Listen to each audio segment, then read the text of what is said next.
Salam Malaysia Madani dan kita bersama lagi dalam program Ruang Bicara yang kami bawakan kepada anda tentunya di Bernama TV dan sudah pastilah hari ini kita memilih satu lagi topik yang cukup relevan sebenarnya dengan perkembangan semasa dan kita akan sembang-sembang berkaitan dengan topik ini bersama dengan dua tetamu. Seorang tetamu sudah pun berada bersama saya di studio Ruang Bicara ini dan seorang lagi akan kita hubungi melalui kemudahan Zoom. Baiklah, topik yang menjadi pilihan kita ialah pertarungan jebak. Siapa bakal terpilih? Dan mungkin ramai sudah mengetahui bahawa esok 4 November merupakan hari pengundian untuk JEPAK ataupun Dewan Undangan Negeri JEPAK dan ianya diadakan ekoran daripada kematian penyandangnya iaitu Allahyarham Datuk Talib Zulkifli pada 15 September yang lalu.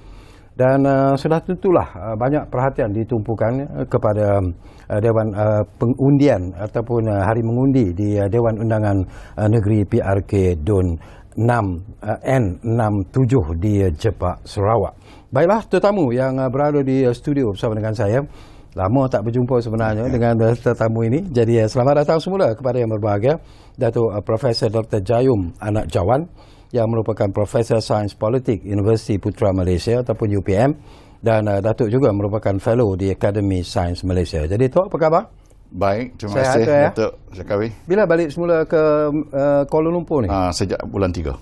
Sejak bulan 3. Dulu kita hubungi ketika itu Datuk masih lagi di Bintulu. Di Bintulu ya. Okey.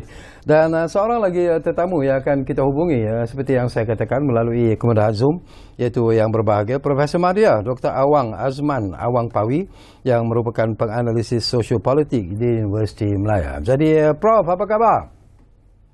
Alhamdulillah, baik. Ya. Sehat ya? Sihat. Sihat. Walafiat. Okey, ini topik yang saya kira cukup dekatlah dengan kedua-dua tetamu kita berkongsi pandangan dan juga pendapat. Dan mungkin menarik jugalah kalau kita mulakan dulu sembang-sembang ini bersama dengan yang berbahagia Profesor Datuk Dr. Jayum yang ada bersama saya di studio. Tapi sebelum itu saya juga ingin ingatkan kepada anda yang mungkin sudah mengikuti program Ruang Bicara ini, anda juga sebenarnya kami alu-alukan untuk bertanya apa saja ataupun berkongsi pandangan dan juga pendapat. Jadi jangan lupa dua talian kami sediakan kepada anda di 03 2604 0155 dan satu lagi talian tentunya di 032694 0155. Baik, pertarungan JEPAK, siapa bakal terpilih? Datuk, saya ingin dapatkan pandangan Datuk lah. Ada yang mengatakan bahawa mungkin ini merupakan satu laluan mudah sebenarnya kepada calon Gabungan Parti Sarawak ataupun GPS, tapi ada juga yang mengatakan bahawa mungkin akan timbul juga persaingan yang hebat nanti dalam pertarungan JEPAK ini. Tapi pandangan Datuk? Terima kasih Datuk Zakawi. Salam sejahtera, salam segulai sejalai. Pertama tu salam takziah lah kepada keluarga Datuk yang meninggal kerana itu pilihan raya kecil itu diadakan. Kalau Datuk Zakawi tadi mengatakan mungkin itu satu laluan mudah ataupun pilihan raya yang tidak begitu menggempalkan, saya rasa mungkin itu betul jugalah untuk describe pilihan raya kecil di JEPAK itu tadi. Kerana kalau saya gunakan bahasa orang Sarawak, bahasa orang Dayak, calon GPS itu tadi dia boleh Iwan kata dia boleh manjung sebelum sampai ke kepala uang lah. Jadi maksud tadi kemenangan itu sudah dapat kita bayangkan. Kenapa saya berkata demikian? Kerana sebenarnya tidak ada gelombang, tidak ada isu besar yang dipertaruhkan dalam pilihan raya kecil ni tadi. Nombor satu, kalau menang pun misalnya parti yang dua itu tadi, aspirasi dan juga parti Bumi Kenyalang, satu kerusi tidak akan mengubah apa-apa dan tidak itu cuma kemenangan kepada individu. Itu yang pertama. Kemudian yang kedua, Datuk, kalau kita lihat kepada sejarah kerusi itu yang dimenangi oleh Datuk Talib itu tadi, sejak dia bertanding pada 1990-an, dia mendapat undi di antara 65 hingga 70% setiap kali bertaruh. So jadi saya rasa maksudnya tadi parti PBB itu tadi dia sudah ada penyokong tegal. So jadi saya menjangkakan itulah lingkungan undi yang boleh diperolehi oleh calon yang mewakili GPS dan juga PBB. Kerana tidak ada isu besar yang boleh menggempalkan kita, yang menarik perhatian orang di Jepang tadi. Tapi ada juga pandangan yang dilontarkan tu ya. Isu ini dimainkan juga bahawa pemilihan Iskandar Turki ini dikatakan sebagai calon yang bukan dalam kalangan ahli parti. Ahli mana-mana parti lah dalam gabungan Parti Sarawak itu sendiri, dalam JPS itu sendiri. Beliau merupakan bekas pengarah agensi anti dadah kebangsaan ataupun ADK. Tapi apakah daripada pengalaman beliau sebagai kaki tangan kerajaan itu boleh memberikan satu impak ataupun kesan yang positif sebenarnya kepada masyarakat di Jepang itu sendiri? Ya, satu penyataan yang menarik. Tapi pada pandangan saya, Datuk, dia begini. Saya melihat itu pertaruhan bukan calon. Calon itu tak penting. Iskandar Turki tak penting, yang dua lagi calon itu tak penting. Yang bertaruh di sini adalah parti. Parti PBB, cawangan Bumi Putra daripada PBB itu tadi.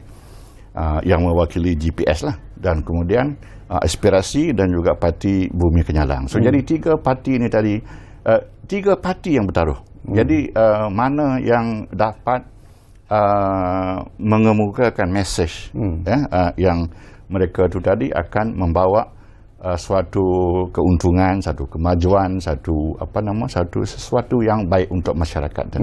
So jadi orang akan melihat itu performance pemimpin-pemimpin parti itu tadi. So jadi Iskandar itu tadi dia berdiri di atas itu. So jadi dia bukan berdiri kerana dia Iskandar. Dia menang bukan kerana dia Iskandar. Dia menang kerana parti PBB dan juga Bumi Putra. Jadi saya melihat begitulah. So kalau saya teruskan analisis berasaskan pada itu tadi, maka pemenang itu dah ada walaupun besoknya mengundi. Begitu. Dan kalau kita lihat dua calon lagi yang turut bertarung di pertarungan Jepang ini ialah Cheng Li Ping, iaitu dari Parti Aspirasi Rakyat Sarawak, seperti apa yang Datuk sebut tadi, aspirasi, dan seorang lagi adalah Stevenson Joseph Sumbang dari Parti Bumi Kenyalang PBK. Tetapi antara isu yang mungkin dimainkan dengan begitu meluas sekali dalam kempen pilihan raya di Jepang ini apa sebenarnya itu? Isunya pelbagai. Kalau parti PBK yang diwakili oleh calon Dayak, kemungkinan dia akan menimbulkan isu tentang tanah adat. Masalah tanah adat yang orang Dayak itu tadi dia lagi kehilangan tanah adat dan sebagainya, kesusahan, kesukaran untuk menuntut title kepada tanah adat itu. Saya rasa itu akan dimainkan dan telah dimainkan, tetapi saya rasa itu bukan suatu isu yang panas dan boleh menarik, kerana isu ini dalam pilihan raya negeri yang lalu pun itu pun dimainkan dan tidak ada kesan juga. So jadi saya rasa Jepang ini tadi dia bukan tengah-tengah Bintulu, bermakna dari dia keluar sedikit daripada bandar. So jadi dia lebih kepada, kalau bukan bandar pun separuh bandar, semi-urban. So jadi infrastruktur, air, api, jalan raya, kemudahan untuk cari rezeki, business opportunity. Saya rasa itu benda yang akan dikenaki oleh penduduk-penduduk di Jepang tadi untuk mereka tadi hidup selesa seperti orang di bandar dan di tempat lain. Saya rasa itu mereka akan melihat kepada itulah, siapa di antara tiga orang ataupun tiga parti yang boleh membawa hal ini kepada mereka. Okey, cuba kita dapatkan juga pandangan daripada seorang lagi tetamu melalui kemudahan Zoom, iaitu Profesor Madya, Dr. Awang Azman Awang Pawi. Barangkali Prof, kalau mendengar daripada apa yang disebut oleh Datuk Profesor Dr. Jayum sebentar tadi, apakah anda bersetuju ataupun ada pandangan tersendiri bila kita bercakap tentang persaingan pertarungan Jepang, siapa bakal terpilih ini sebenarnya? Prof. Terima kasih Saudara Datuk Jayum yang saya hormati. berkenaan dengan isu tersebut, saya kira saya setuju dengan pendapat Datuk bahawa bagi masyarakat Dayak khususnya dan lebih-lebih lagi calon PBK itu adalah daripada etnik Dayak, maka isu yang mendapat tempat di hati masyarakat Dayak ialah isu yang mampu memberikan mereka sentimen, iaitu isu mengenai tanah adat, tentang tanah adat. Memang isu ini isu yang kita semula recycle itu dan banyak sekali dimainkan waktu pilihan raya umum, pilihan raya negeri, termasuklah pilihan raya kecil. Yang sebab inilah yang mereka berasa isu yang paling mendapat tempat, khususnya untuk mengambil hati pengundi Dayak. Tapi saya kira PBK sepatutnya memainkan isu yang lebih besar lagi, isu peluang pekerjaan untuk lepasan universiti, isu latihan untuk mereka mencuburi dalam bidang kesawanan, isu rumah mampu milik rumah milik untuk rumah orang yang pertama untuk membeli rumah. Jadi isu ini sebenarnya lebih relevan yang diperlukan. Sebab itu saya lihat GPS berkempen, mereka menggunakan naratif yang lebih baru dan lebih segar. Mesti rumah mampu milik, hendak memperbanyakkan, isu untuk memperbanyakkan skim penempatan semula, isu untuk janji untuk membesarkan lagi pembesaran kampung. Dan yang menariknya kita pilihan raya memanglah yang sentiasa dilakukan dan dijalankan ialah usaha untuk membaik pulih dan bantuan rumah panjang. Ini isu-isu yang mampu lagi kuat, yang dianggap lebih menyuruh, yang impaknya bukan saja kepada masyarakat Dayak ataupun Iban, tapi juga seluruh masyarakat Bumi Putra di Dun Jepak ini. Kita tahu ada 6 pusat daerah mengundi kat situ. Jadi benda inilah yang saya lihat banyak digunakan mereka kempen dari rumah ke rumah untuk memberikan naratif sedemikian. Khususnya bagaimana mereka telah nyatakan mereka telah sediakan prasarana, telah memberikan latihan dan kemudian mahu nak pastikan perkara tersebut mempunyai kesinambungan dan mempunyai kesinambungan dan rasionalnya mereka untuk menyatakan bahawa perlu GPS dipilih untuk menguatkan lagi kedudukan GPS dekat Dun Sarawak. Jadi ini yang naratif yang kita dapat maklum balas daripada di Dun Jepak ni. Ya. Okey, menarik. Barangkali Datuk, saya tahu Datuk juga berada di Bintulu sebelum ini, sebelum balik semula ke Kuala Lumpur lah. Saya percaya bahawa pastinya ada antara isu-isu yang mungkin mereka ataupun penduduk di Jepak ini yang merasa tidak berpuas hati sebenarnya. Tadi pun saya mendengar juga daripada media yang menyiarkan tentang rungutan yang disuarakan oleh penduduk di Jepak ini, antaranya ialah kekurangan sekolah, terutamanya sekolah rendah sendiri yang dikatakan begitu sesak sekarang ini dan sebagainya, dan juga infrastruktur yang mungkin perlu diperbaiki dan sebagainya. Jadi apakah isu-isu ini juga mungkin masih menjadi isu yang dimainkan dalam kempen kali ini? Isu-isu itu biasalah. Tiap-tiap pilihan raya, isu kuasa hidup, nak pembangunan, kurang itu, kurang ini. Saya rasa itu semua isu biasa.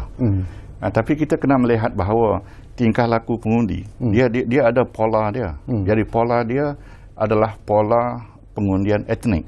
Jadi sama ada kita menerima ataupun tidak, negara kita disusun berasaskan kepada etnik itu tadi, garis etnik. So kalau kita lihat daripada situ, lebih kurang 22,000 pengundi di Jepak. 12,000 lebih adalah pengundi Melayu, Melanau, Muslim.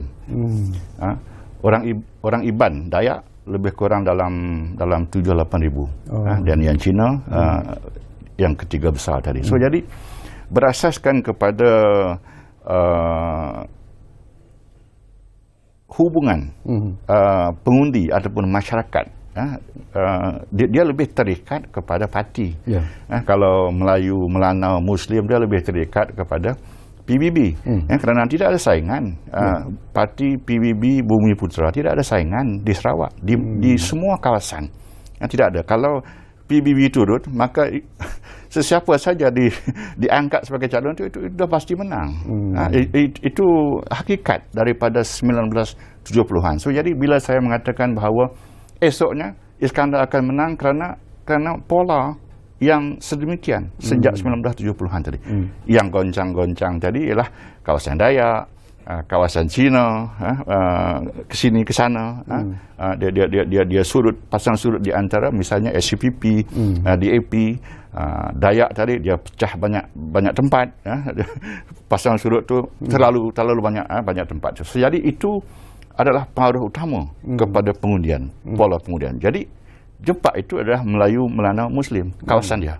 So jadi saya rasa tidak ada isu di kalangan pemimpin itu tadi.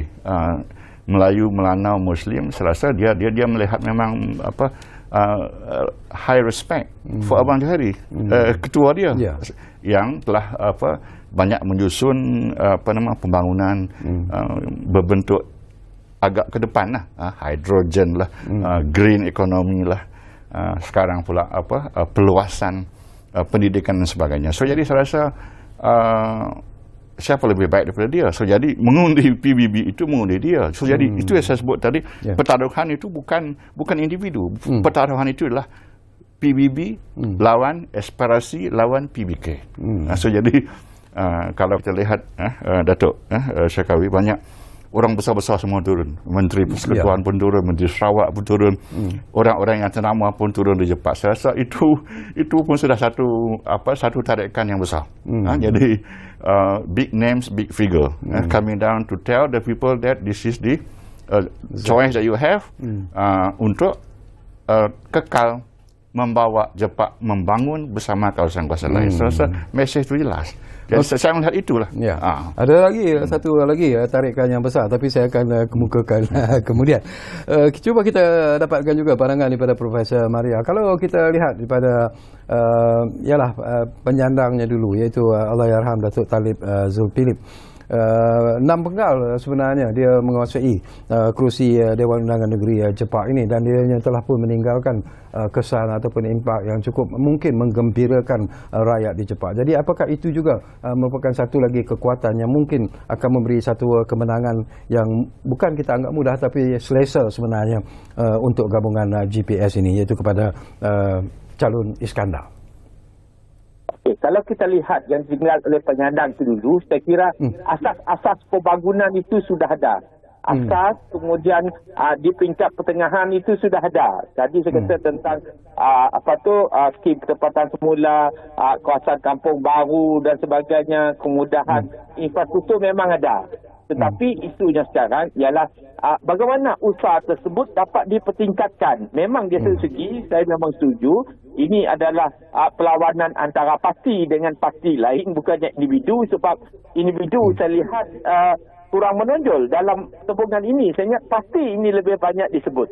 Jadi dalam konteks ini saya setuju, memang itu pertemuan antara parti gerasi dengan parti yang kecil. Jadi sudah tentu kita lihat ketaksamaan persaingan tersebut. Namun bagi PBB, saya kira kemenangan mereka perlu bukan sekadar menang. Mereka perlukan kemenangan yang bermaruah. Maksudnya dengan jentera yang besar, dengan jenderal-jenderal politik turun.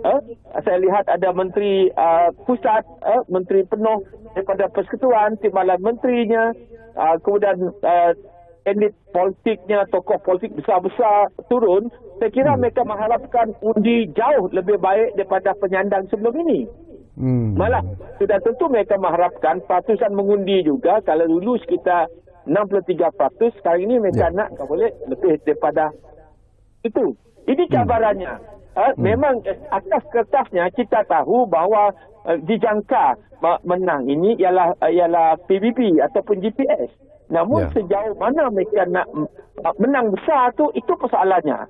Adakah dengan turun beramai-ramai tapi jumlah undi masih tidak memperlihatkan usaha yang dilakukan masa kempen? Jadi itu yang menjadi yang perlu difikir dan perlu diberikan strategi. Namun seperti yang kita bincang tadi, asas-asas yang dibina oleh penyandang sebelum ini memang ada. Tapi biasa kalau isu mengenai sekolah, memang sekolah ada, tapi isu kesesakan sekolah itu memang berlaku. Jadi mereka nak lebih daripada penyandang sebelum ini, sebab pembangunan kita semakin meningkat, peruntukan pembangunan yang sepatutnya semakin naik, dan RTP begitu lumayan sekali jumlah peruntukannya di Sarawak berbanding negeri di Sabah ataupun di Semenanjung. Saya kira di Sarawak lah peruntukan MRP yang terbesar sekali di negara kita. Ya. Okey, saya petik daripada apa yang Prof Maya, Dr. Awang Azman sebutlah. Ini tentang lebih daripada penyandang. Artinya memberikan sesuatu yang lebih lagi daripada apa yang telah pun dilakukan oleh penyandang sebelum ini, iaitu Allahyarham Datuk Talib Zulkifli. Apa lagi yang diperlukan sebenarnya bila kita bercakap tentang memberi sesuatu yang lebih daripada apa yang mereka dapat ketika ini? Itu biasalah, orang nak menang lebih.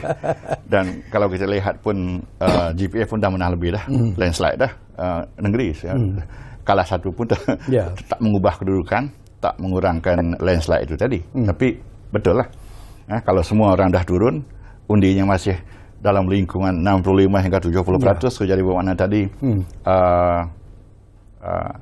apa guna semua big shot turun. Kalau sekadar memperolehi kurang daripada 70%, kalau ialah dengan semua orang besar daripada pemerintah persekutuan negeri datang ke situ, jadi undi mungkin lebih daripada 70 lah. Itu baru menggambarkan usaha orang-orang besar turun tadi. Tapi menang itu menang jugalah, Zakawi. Satu undi pun menang juga. So jadi saya rasa at the end of the day itu yang penting tadi. Okey, saya juga nak dapat pandangan Datuk sebelum kita berkongsi bersama dengan Profesor Mahdi Dr. Awang Azman. Ini kalau kita ikuti tentang penggolongan belanjawan 2024 yang telah pun disempurnakan oleh Amat Berhormat Perdana Menteri yang juga selaku Menteri Kewangan di Dewan Rakyat. Menarik di situ ialah tentang apa yang akan diberikan kepada kerajaan Sarawak dari aspek belanjawan, di mana belanjawan sendiri akan dinaikkan atau ditambah daripada apa yang dicadangkan lebih awal. Jadi apakah ini juga mungkin akan jadi daya penarik sebenarnya kepada orang Sarawak khususnya, terutamanya untuk rakyat Sarawak dijebak juga? Pemberian daripada kerajaan perpaduan ini sikit sangat. Walaupun bila dibandingkan dengan sebelum itu nampak macam angka itu meningkat, tapi saya rasa itu tidak penting. Kerana apa? Kerana itu boleh turun naik. Naik Perdana Menteri baru, dia boleh tinggikan lagi. Naik Perdana Menteri yang satu lagi, dia boleh turunkan. So jadi itu sesuatu yang fleksibel. Boleh pasang surut tadi. Yang penting, yang mahu diminta oleh Sarawak dan juga Sabah ialah kedudukan yang dimeteraikan dalam Perjanjian 1963. Jadi itu yang penting dan itu yang belum berlaku lagi. Walaupun usaha itu diserahkan kepada orang Sarawak sendiri untuk menguruskan. So jadi timbalan Perdana Menteri yang diberi authority oleh Perdana Menteri untuk mengemudikan hal ini, belum nampak apa yang diperolehi, belum apa nampak yang sudah disusun untuk mengembalikan. Saya rasa mengembalikan bukan not returning. Benda itu dah ada, cuma tak dipakai, tak dilaksanakan, tak diendahkan oleh kerajaan persekutuan, oleh 10 Perdana Menteri sebelum ini. So jadi benda bukan nak dikembalikan, benda itu sudah ada di dalam MA 63 dan juga ada juga sebahagian daripada dalam perlembagaan persekutuan kalau kita baca satu-satu. Tapi bukan semua benda yang ada dalam misalnya tuntutan 20, tuntutan 18 itu tadi ada dalam perlembagaan. Dia sebahagian ada, sebahagian itu tadi orang panggil apa? KIB. Itu tolak tepi dulu. Tolak tepi itu bukan bermakna dia di cancel out ataupun dibuang. Dia cuma belum ada persetujuan tentang benda-benda yang dituntut oleh Sabah Sarawak tadi. So jadi lebih banyak benda yang sepatutnya dirondingkan bagaimana melaksanakan dia, bukan nak mengembalikan. Benda itu dah ada dah. Kalau benda itu dah ada pada saya, jadi cuma Datuk Syakawi tak mengiktirafkan. So jadi apa benda yang perlu dipulangkan oleh Datuk Serawi kepada saya. Memang itu ada pada saya, ada. Datuk Serawi pun tahu juga. So jadi cuma laksanakan. Bukan nak mengembalikan, benda itu dah ada. Kalau tak ada, itu bukan mengembalikan, itu mewujudkan semula juga yang sesuatu yang baru. Okey, apa pula pandangan daripada Profesor Maria, Dr. Awang Azman berkaitan dengan isu ini, terutamanya yang melibatkan tuntutan untuk memenuhi segala apa yang telah pun persetujui dalam perjanjian Malaysia 63 ini. Apakah itu juga akan menjadi isu yang mungkin juga akan memberi, walaupun ialah mungkin tidak akan mengalahkan GPS, tetapi apakah itu akan memberi impak ataupun kesan kalaupun tak banyak, kekurangan sedikit kepada kempen pilihan raya untuk pertarungan di Jepak ini? Okey, berdasarkan kerja lapangan yang kita buat masa PRN 2021 sebelum ini, dan juga bapa ni saya hubungi beberapa teman-teman yang berada dekat sekitar PRK ini, kita dapati sebenarnya isu MA 63 ini untuk kalangan rakyat biasa ini, bagi mereka kebanyakan kurang peka dengan isu tersebut. Mereka terdiri pada penduduk biasa, kehidupan mereka nak bread and butter mereka tu perlu, apa yang perlu di atas meja itu yang mereka fikirkan. Bagaimana mereka nak menyelesaikan isu kehidupan seharian, untuk menerangi isu untuk pinjaman kereta, pinjaman rumah, peluang anak bekerja, isu lebih kepada isu yang betul-betul isu setempat misalnya. Bagi kita isu itu, sebab itulah kita pernah menyimpulkan bahawa isu di kalangan orang biasa ni kadang-kadang mereka tak peka pun dengan perjanjian Malaysia 63. Malah bila kita tanya sekalipun, kadang mereka tak tahu yang mana. Kita boleh tak cuba sebutkan? Mereka tidak dapat menyebut. Maknanya perkara isu perjanjian 63 ini ialah isu politik masyarakat sivil, masyarakat golongan kelas menengah, elit politik kelas yang tertinggi. Itu yang mereka perjuangkan. Tapi untuk yang bawah, penduduk biasa, orang petani, pejabat awam biasa, mereka nak kecederaan hidup di dalam lingkungan keluarga mereka, komuniti mereka. Jadi itu barangkali saya agak lain sikit, tapi itu yang kita dapat. Yang membawa isu 93 ialah kelompok golongan yang middle class lah, lebih kurang yang sedar, sebab mereka sedar, ada pendidikan, tahu hak mereka. Sedangkan kita tahu bagi masyarakat kelas pekerja, mereka turun pagi, balik petang, balik lewat petang, balik malam sudah letih. Jadi tidak ada masa untuk mereka memikirkan perkara yang seserius perjanjian Malaysia 1963. Jadi apa yang mereka mahu, mereka nak kehidupan mereka lebih baik. Kecerahan hidup mereka ada. Anak mereka habis sejak belajar dekat UPM, belajar dekat UNIMAS, anak mereka mendapat pekerjaan. Mudah. Pasaran kerja lebih mudah. Jadi mereka lebih risau isu pengangguran kalau anak-anak mereka misalnya. Itu yang mendapat tempat di hati pengundi. Ya. Okey, kita akan sambung lagi. Tapi seperti biasalah, kita akan berehat dulu buat seketika, Datuk dan juga Profesor Maria, Dr. Awang Azman ya. Tetapi kepada anda juga, jangan ke mana-mana, kembali semula sebentar saja lagi bersama kami di Ruang Bicara Bernama TV. Dan kalau anda juga seperti yang saya ingatkan, ingin berkongsi pandangan dan juga pendapat, janganlah segan dan malu, boleh guna dua talian yang kami sediakan kepada anda. Saya ulangi lagi, di 0326040155 dan satu lagi talian tentunya di 0326940155. Kita rehat buat seketika.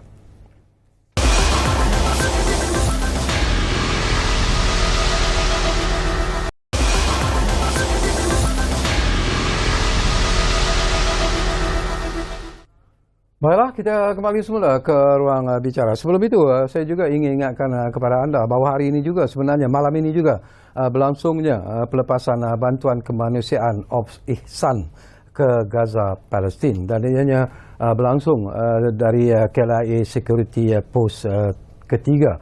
Dan wartawan kami, iaitu saudara Amiruddin Ahmad, telah pun berada di KLIA. Jadi mungkin ada sesuatu yang menarik yang boleh kita kongsikan bersama rakan kami, rakan wartawan kami, iaitu saudara Amiruddin Ahmad. Silakan Amiruddin.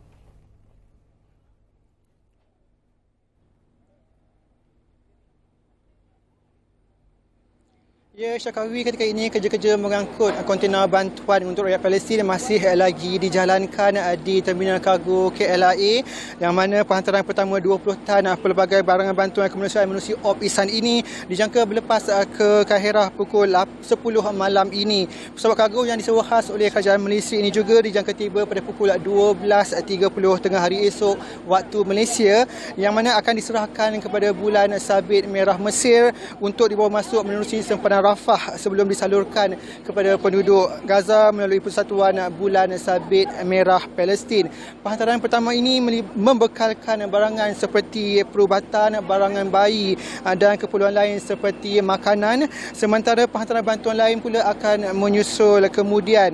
Untuk makluman anda bernama juga akan membawakan terus perkembangan terkini misi bantuan ini daripada wartawan Said Ilya Haris yang turut akan menaiki pesawat kargo ini pada malam ini bagi mengikuti proses penghantaran bantuan ke Bandar El Arish di Mesir. Op Ihsan ini juga merupakan inisiatif daripada yang dilancarkan oleh Kementerian Luar bersama 45 buah NGO, antaranya Global Peace Mission Malaysia, Mercy Malaysia, Cinta Gaza Malaysia dan juga Malaysian Relief of Agency MRA. Melalui OPS ini juga pelbagai agensi kerajaan, NGO dan lebih 800 sukarelawan terlibat membantu dalam urusan penerimaan, pengasingan, pengumpulan dan hinggalah kepada operasi penyusunan barangan di dalam kotak. Sebelum ini, media melaporkan bahawa Malaysia akan menghantar sejumlah 50 tan barang bantuan kemanusiaan bernilai 7 juta ringgit kepada penduduk Palestin melalui Op Ihsan ini, yang mana penghantaran pertama berjumlah 20 tan akan dihantar pada malam ini, manakala baki 30 tan lagi akan dibekalkan dan juga dihantar pada 10 November depan. Baik, Syakawi, sekarang ini saja dapat saya kongsikan dari Terminal Kargo KLIA buat masa ini. Kita kembali semula ke Wisma Bernama. Baik, terima kasih banyak-banyak saudara Amiruddin Ahmad yang berada di KLIA Security Post 3. Jadi kita mendoakan semoga Ops Ihsan menghantar bantuan kemanusiaan ke Gaza Palestin akan berjalan seperti apa yang dirancangkan, insyaAllah. Baiklah, kembali semula ke program Ruang Bicara ini. Kita masih lagi bercakap tentang pertarungan Jepak, siapa bakal terpilih, dan kita masih lagi bersama dengan yang berbahagia Profesor Datuk Profesor Dr. Jayum Anak Jawan dan juga seorang lagi tetamu yang kita hubungi melalui kemudahan Zoom, iaitu Profesor Madya Dr. Awang Azman Awang Pawi. Baik, kembali semula kepada apa yang kita sebut tadi. Ini tentang kefahaman dan juga betapa pentingnya perkara yang berkaitan dengan perjanjian Malaysia 63 itu sebenarnya dilihat mungkin dari perspektif dan juga dari pandangan yang berbeza sedikit daripada apa yang kita bahaskan sebelum ini. Ya, terima kasih Datuk Syakawi. Dia MA 63, Perjanjian Malaysia 1963. Kalau kita lihat conversation di media perdana dan sebagainya, selalu mengaitkan bahawa MA 63 itu ialah di antara Sarawak Semenanjung, Sabah Semenanjung. Saya rasa itu okey, itu satu aspek saja. Jadi kita menuntut, kita minta benda dikembalikan daripada kerajaan persekutuan, kerana kerajaan persekutuan tak buat itu, tak buat ini, mengelakkan itu, mengabaikan ini. Okey, itu saya terima lah. Tapi satu lagi yang tidak didendangkan, dan saya ingin menarik perhatian bahawa Perjanjian Malaysia bukan sahaja berkait dengan Sabah, Sarawak dan Persekutuan. Dia berkait juga di dalam Sarawak itu sendiri, di dalam Sabah itu sendiri. Misalnya kalau saya ambil contoh ya, Datuk Syakawi, Perjanjian Malaysia juga berkait dengan perkongsian kuasa di dalam Sarawak. So jadi kalau kita kembali kepada 1963,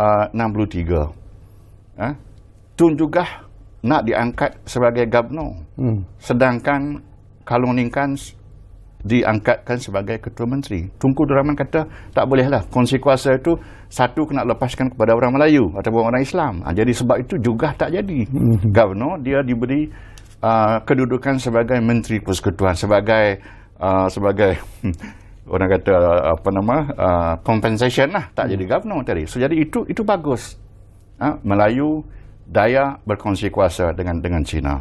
Tapi bila sejak 1970 benda itu sudah tak diendahkan juga. Seperti juga Kerajaan Persekutuan tidak mengendahkan Sabah Sarawak, dan kerajaan di dalam Sarawak itu sendiri juga sudah mengabaikan perjanjian. Walaupun perjanjian itu tidak betul, tetapi bila Tunku Rahman mengatakan bahawa mesti ada perkongsian kuasa dan setiap kaum mesti sama-sama pegang kuasa itu tadi. So jadi sejak 1970 mana ada kongsi kuasa?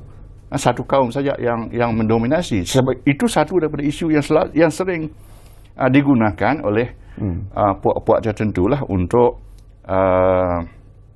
menarik perhatian orang Dayak. Kononnya Dayak itu tadi ditinggalkan, tak diendahkan, macam-macam lah, seperti Sarawak menuduh persekutuan. So jadi dua benda tu, Datuk Sekawi, perlu dilihat secara serentak. Bukan kita kata federal dia tak bagus kerana dia tak buat itu, tak buat ini. Di dalam itu sendiri pun kita perlu perbaiki supaya hubungan Dayak, Melayu, Cina dan dengan orang Semenanjung erat. Itu yang kita mahu. Kita mahu Malaysia yang bersatu padu. Musuh kita di luar, bukan di dalam. Jadi di dalam tu tadi semuanya sahabat. Datuk. Begitu. Menarik.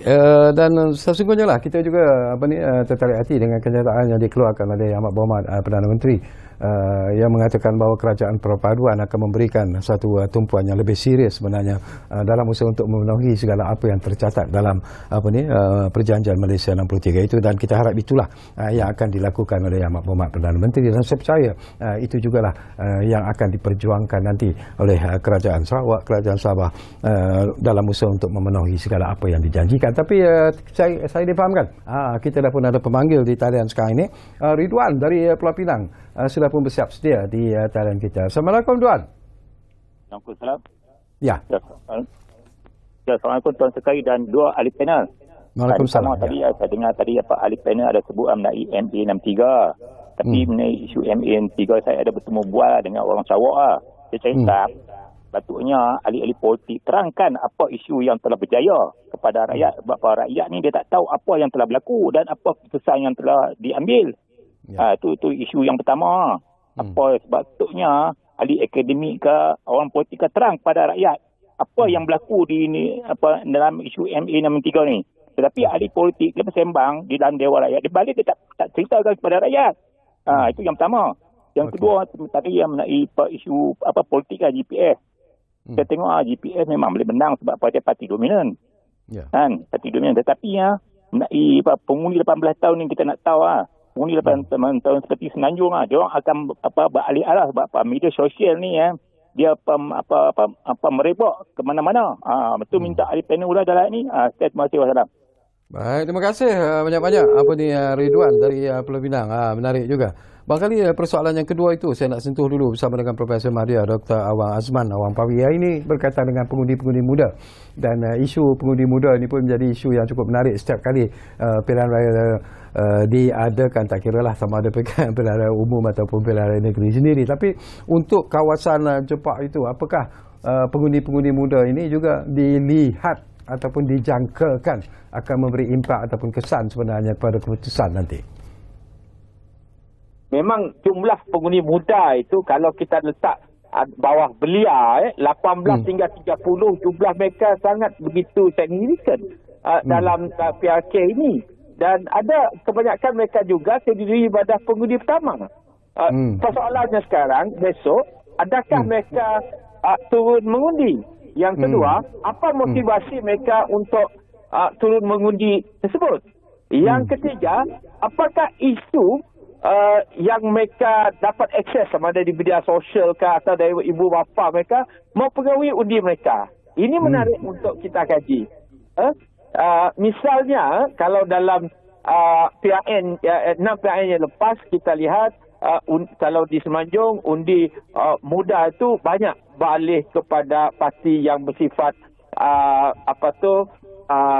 Melayu Islam, iaitu Parti Bersatu dan PAS. Tetapi kalau kita lihat di Pelangai, sebab saya terlibat langsung dalam kajian sebelum, semasa dan selepas, kita lihat pengundi luar juga ada kalangan kulit muda menunjukkan peningkatan dalam menyokong Barisan Nasional. Maknanya menyokong parti tersebut. Jadi dalam konteks Jepak ini, kita tahu Jepak ni jauh daripada Kuala Lumpur, jauh daripada Pelangai.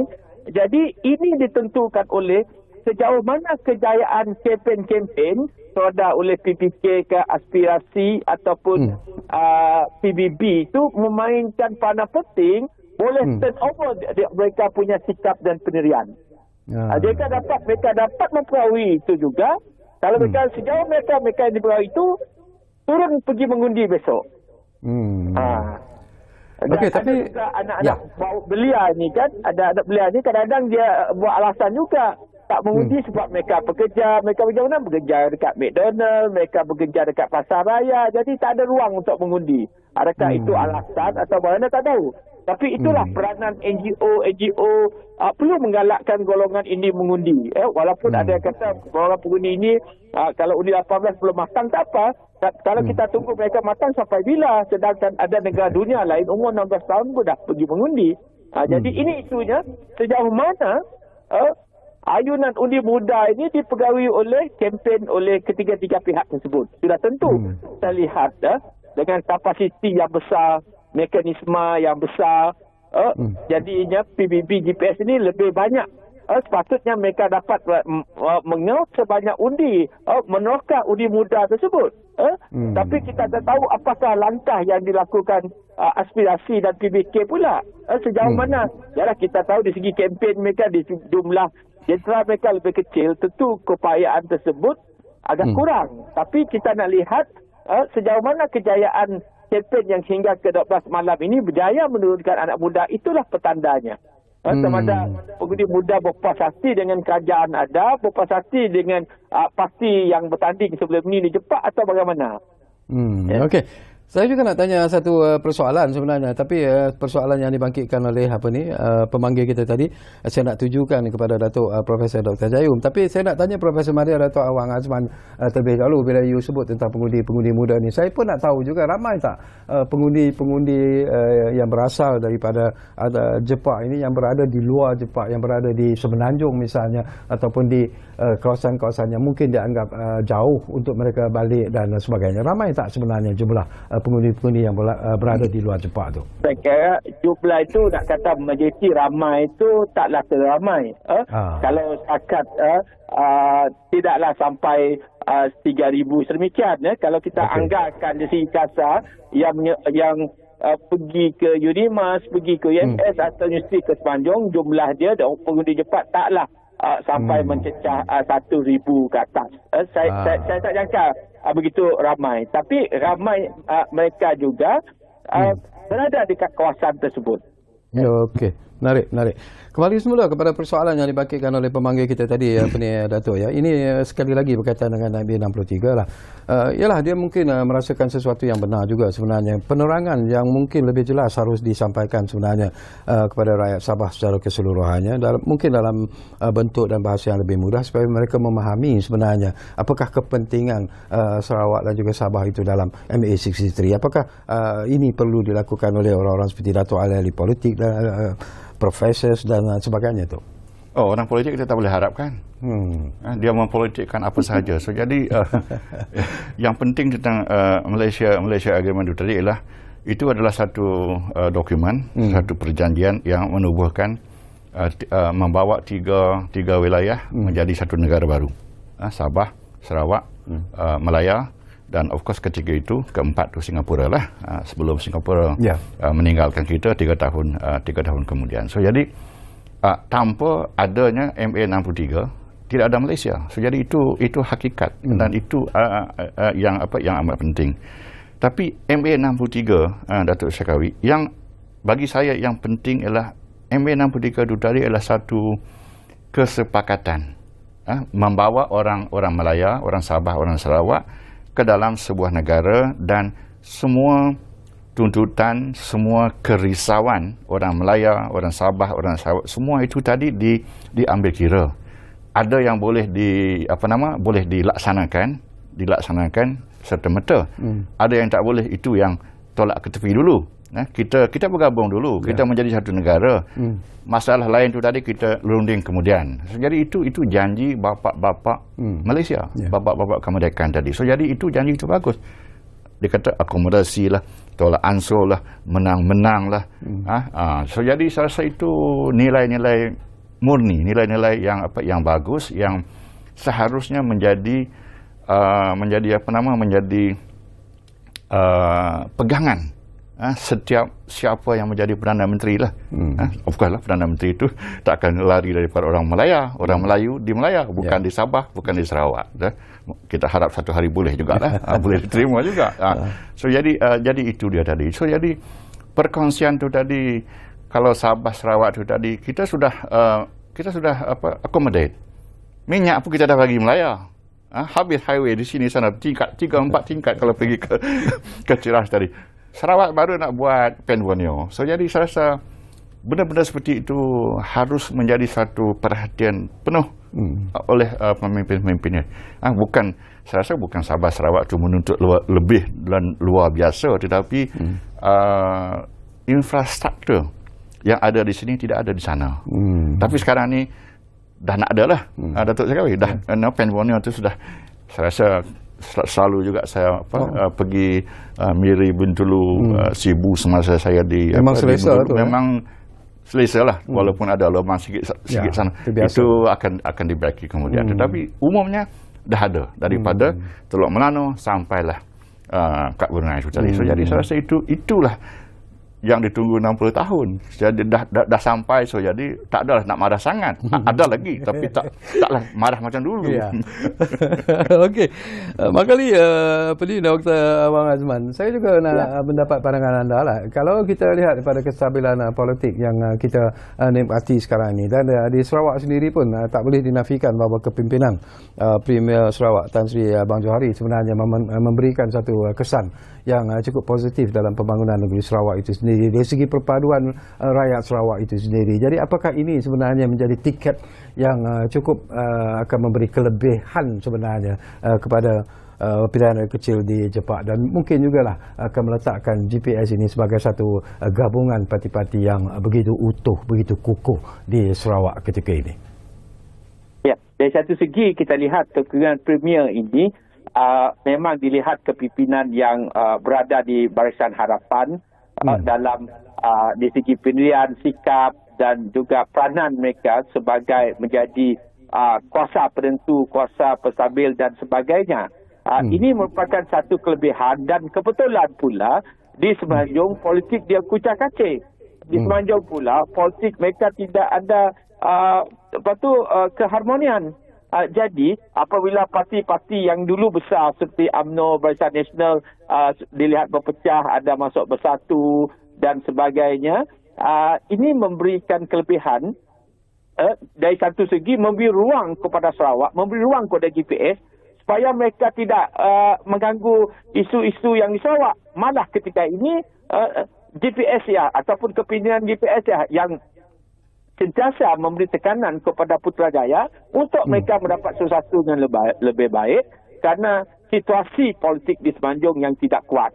Jadi orang kata inilah kesempatan yang terbaik yang digunakan oleh Sarawak, kepimpinan GPS Premier yang membantu mereka, dibantu lagi pada 2021 mereka mendapat menang, dengan ditambah lagi apabila selepas berlakunya darurat waktu COVID. Jadi masyarakat sekarang ni lebih memikirkan tentang hidup yang lebih baik dan sebagainya. Jadi mereka menyerah sepenuhnya kepada orang politik dan menyerahkan kepada kepimpinan parti yang begitu dominan, iaitu GPS, untuk mereka memberikan kepercayaan untuk mendapat tempat dan kedudukan yang lebih teguh.